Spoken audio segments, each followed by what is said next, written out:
Yeah sir, అందరికీ నమస్కారం అండి. జగన్మోహన్ రెడ్డి గారు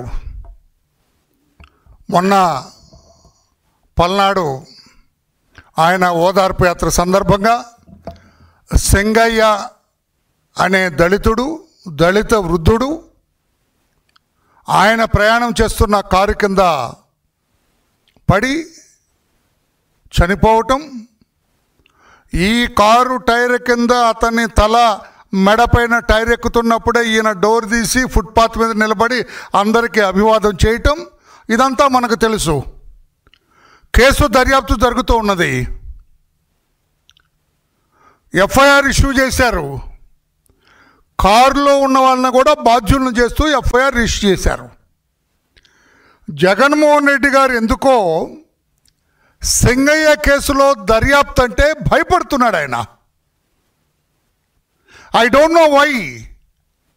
సింగయ్య కేసు దర్యాప్తు చేస్తుంటే జగన్మోహన్ రెడ్డి గారు భయపడుతున్నారు, గజగజ వణుకుతున్నారు. అంటే సింగయ్య మరణం వెనుక కుట్ర బయటపడుతుందనే భయమా జగన్మోహన్ రెడ్డి గారు మీకు? ఎందుకు భయపడుతున్నారు మీరు? ఆ దర్యాప్తు ఆపాలని మీరెందుకు తాపత్రయపడుతున్నారు, కంగారు పడుతున్నారు మీరు? ఆ జరిగిన నేరం అంతా కూడా ఆ డ్రైవర్ మీదే తోసేయాలని చూస్తున్నారు. డ్రైవరేనండి, మాకేం సంబంధం లేదని చెప్తున్నారు. ఆ కారులో ఫ్రంట్ సీట్లో డ్రైవర్ పక్కన కూర్చున్న వ్యక్తిగా మీకు బాధ్యత లేదా? మీ కారు కింద ఎవరన్నా పడి ప్రమాదానికి గురైతే, గాయాల పాలైతే డ్రైవర్ పక్కన కూర్చున్న వ్యక్తిగా, తాత్కాలిక కారు ఓనర్గా, కారు ఎవరో అవ్వచ్చు ఓనర్గా మీరు అక్కడ కూర్చున్నారు. మీ నేతృత్వంలో నడుస్తుంది కారు, మీ డైరెక్షన్లో నడుస్తుంది కారు. మీరు ఎక్కడికి వెళ్ళమంటే వెళ్తాడు డ్రైవరు. ప్రమాదానికి గురైనప్పుడు మీకు బాధ్యత లేదా జగన్మోహన్ రెడ్డి గారు? కారులో కూర్చున్న పెద్ద మనిషిగా మీరు నాకేం తెలుసు డ్రైవరే అంటారా? మీకు బాధ్యత లేదా అని చెప్పి నేను అడుగుతున్నాను. మీ కళ్ళ ముందే ప్రమాదానికి గురైన వ్యక్తిని మీ కార్యకర్తలు బరబరా ముళ్ళ పొదల్లోకి ఈడ్చి పడేస్తే మీకు మానవత్వం లేదా జగన్మోహన్ రెడ్డి గారు? ఆపండి, అంబులెన్స్ని పిలవండి, ప్రథమ చికిత్స ఆసుపత్రికి తీసుకెళ్దాం, మన కారులోనే తీసుకెళ్దాం పద అనాల్సిన బాధ్యత లేదా మీకు? నాకే సంబంధం లేదు, డ్రైవర్ అంట. మీ వాళ్ళని ఎందుకు వారించలేదు? ముళ్ళ పొదల్లోకి లాగుతారంటే అట్లా ఉండండి, లేకపోతే వేరే కారులో తీసుకెళ్ళండి, పలానా హాస్పిటల్కి తీసుకెళ్ళండి, ప్రథమ చికిత్స చేయండి, అతను బాగు చేయండి అని చెప్పాల్సిన బాధ్యత లేదా? మీరు వెంటనే స్పందించి అతన్ని వెంటనే ప్రథమ చికిత్స అతనికి అందితే ఆసుపత్రికి తీసుకెళ్తే ఆ దళితుడు సింగయ్య అనే దళితుడు బతికుండేవాడు.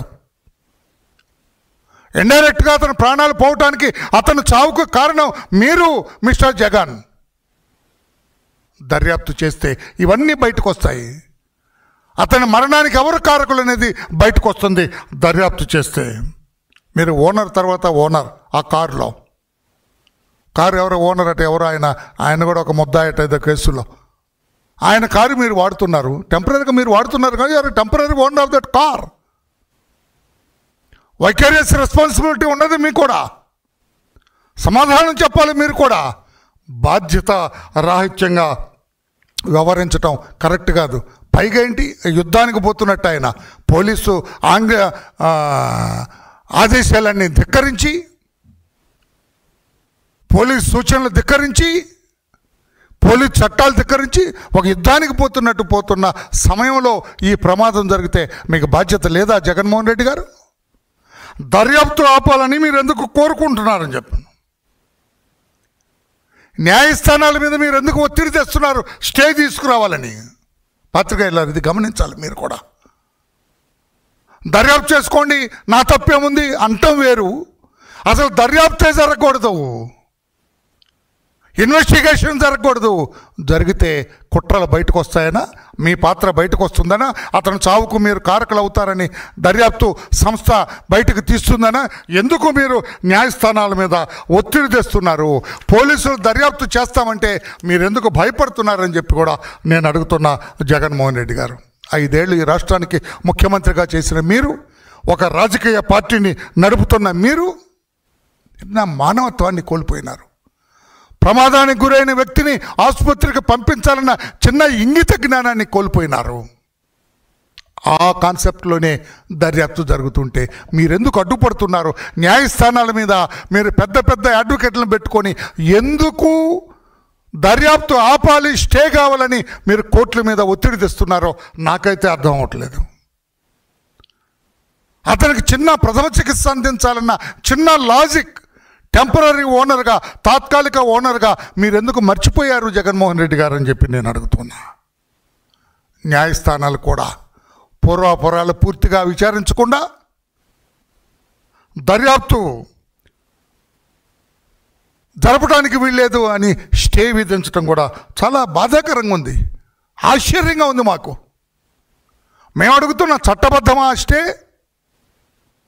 దర్యాప్తు చేయటానికే వీల్లేదు. జగన్మోహన్ రెడ్డి గారి మీద, ఆ కారులో ఉన్న వాళ్ళ మీద ఆ దర్యాప్తు, అసలు ఆ కేసు సింగయ్య అంటే దర్యాప్తు జరపటానికే వీల్లేదని చెప్పి స్టే ఇవ్వటం చట్టబద్ధమా అని చెప్పి ఒక సామాన్య పౌరుడిగా నేను అడుగుతున్నా. నేను దర్యాప్తు చేస్తే కోర్టుకు అభ్యంతరం ఏంటని చెప్పి నేను అడుగుతున్నా. పోలీసులు దర్యాప్తు చేస్తే నిజానిజాలు బయటకు తీస్తే కోర్టుకు అభ్యంతరం ఏమిటని చెప్పి నేను అడుగుతున్నా. ఎవరు సమాధానం చెబుతారు? ఒక సామాన్యుడిని, ఆంధ్రప్రదేశ్ రాష్ట్రంలో ఉంటున్న ఒక భారతదేశ పౌరుడిగా నేను అడుగుతున్నాను, దర్యాప్తు చేస్తే తప్పేంటని. దర్యాప్తుకి స్టే ఆదేశించడం ఏంటో నాకైతే అర్థం అవ్వట్లేదు. ఎంవీ యాక్ట్ కనెక్ట్ అయి ఉంది ఇందులో. Andhra Pradesh MV act, AP MV యాక్ట్లో ఇతను బాధ్యతలు ఉన్నాయి. కారులో ఉన్న వ్యక్తిగా ప్రథమ చికిత్స చేయించడానికి బాధ్యత ఉంది ఇతనికి, జగన్మోహన్ రెడ్డి గారికి. His action is linked with MV act, AP MV act చట్టం. దీన్ని కూడా కోర్టు పరిగణలోకి తీసుకోకుండా ఈ ఎంటైర్ ఇన్వెస్టిగేషన్ స్టే ఇవ్వటం సబబా, చట్టబద్ధమా అని చెప్పి నేను అడుగుతున్నా. ఏ చట్టబద్ధమే? జగన్మోహన్ రెడ్డి గారి మీద ఏ కేసు ఉండటానికి లేదా ఏంటి? నాకు అర్థం అవ్వట్లేదు. ఎందుకు స్టే ఇచ్చిందో కోర్టు నాకు అర్థం అవ్వట్లేదు అని చెప్పి కూడా చెప్తున్నా. వాళ్ళు ఎలా వెళ్తున్నారు? ఎక్కడికి వెళ్తున్నారు? ఏమన్నా దేశ సేవ చేయడానికి వెళ్తున్నారా జగన్మోహన్ రెడ్డి గారు? ప్రజా సంక్షేమం యుద్ధానికి వెళ్తున్నట్టుగా పోలీసుల ఆంక్షలన్నింటిని కూడా ధిక్కరించి ఒక యుద్ధ వాతావరణాన్ని సృష్టించి 100 మంది 3 కార్లు అని చెబితే వాటిని ధిక్కరించి యుద్ధానికి పోతున్నట్టు వాళ్ళు ఉల్లంఘించి పోతూ ఉంటే ఆ కారు ప్రమాదానికి గురైతే ఆ సీరియస్నెస్ కూడా పరిగణలోకి తీసుకోకుండా స్టే విధించటం బాధాకరం అని చెప్పి కూడా నేను తెలియజేస్తున్నా. నిన్న కోర్టు ఇచ్చిన ఆదేశాలు స్టే మాకు సబబుగా అనిపించలేదు. దర్యాప్తే జరగటానికి వీల్లేదని చెప్పటం ఎందుకో మాకు అభ్యంతరకరంగా ఉంది. వెంటనే ప్రభుత్వం అప్పీల్ చేయాలి దీని మీద. పైకోర్టు పర్మిషన్ తీసుకొని డిస్క్రీట్గా దర్యాప్తు చేయాలి. జగన్మోహన్ రెడ్డి గారి పాత్ర ఎంత, విడుదల రజని గారి పాత్ర ఎంత, ఆ కారులో ఉన్న మిగతా వాళ్ళ పాత్ర ఎంత, అంతా కూడా దర్యాప్తు చేయాలి. ఆ రోజున వెంటనే ఇమ్మీడియట్గా జగన్మోహన్ రెడ్డి గారు కల్పించుకొని వేరే కారు తీసుకొచ్చి, లేకపోతే ఈయన కారులోనే ఆ గాయపడ్డ ఆ సంగయ్యని ఆసుపత్రికి తీసుకెళ్తే బ్రతికి ఉండేవాడు. ఈ వుడ్ సర్వైవ్డ్. జగన్మోహన్ రెడ్డి గారి నిర్లక్ష్యం వల్ల, ఆయన ఎపతి వల్ల, ఆయన ఉదాసీనత వల్ల దళిత వర్గానికి చెందిన, మాదిక వర్గానికి చెందిన సంగయ్య చనిపోవటం జరిగింది కనుక అతని మరణానికి, అతని చావుకి కారణమైన హిట్ టీవీ యాప్. ఇందులో short news, live news, entertainment shows, movies, digital magazines తో పాటు మీ జిల్లా వార్తలను కూడా ఫ్రీగా చూడొచ్చు. ఇంకెందుకు ఆలస్యం? వెంటనే హిట్ టీవీ యాప్ ని డౌన్లోడ్ చేసుకుని ఫ్రీగా ఎంటర్టైన్మెంట్ పొందండి. Hit TV app. Hit TV app. Please download hit TV app. Hit TV app ని ఫ్రీగా డౌన్లోడ్ చేసుకుని ఎంజాయ్ చేయండి. మీకు నచ్చిన ఎంటర్టైన్మెంట్ కోసం హిట్ టీవీ యాప్ ని ఫ్రీగా డౌన్లోడ్ చేసుకుని ఎంజాయ్ చేయండి. హిట్ టీవీ యాప్ ని డౌన్లోడ్ చేసుకుని ఆస్వాదించండి, ఆశీర్వదించండి. ఇంతమంది సెలబ్రిటీలు హిట్ టీవీ యాప్ ని డౌన్లోడ్ చేసుకోండి అని చెప్తున్నారంటే ఎంత మంచి యాప్ ఆలోచించండి. అమెరికా అమెరికా అమెరికా అమెరికాలో చదవాలనుకునే వాళ్ళకి విశ్వసనీయమైన పేరు మన శౌర్య కన్సల్టెన్సీ. UK లో 1 year masters, UK లో 1 year masters, 2 years work permit up to 5 years visa. Contact Saurya Consultancy. Contact 89851 89851.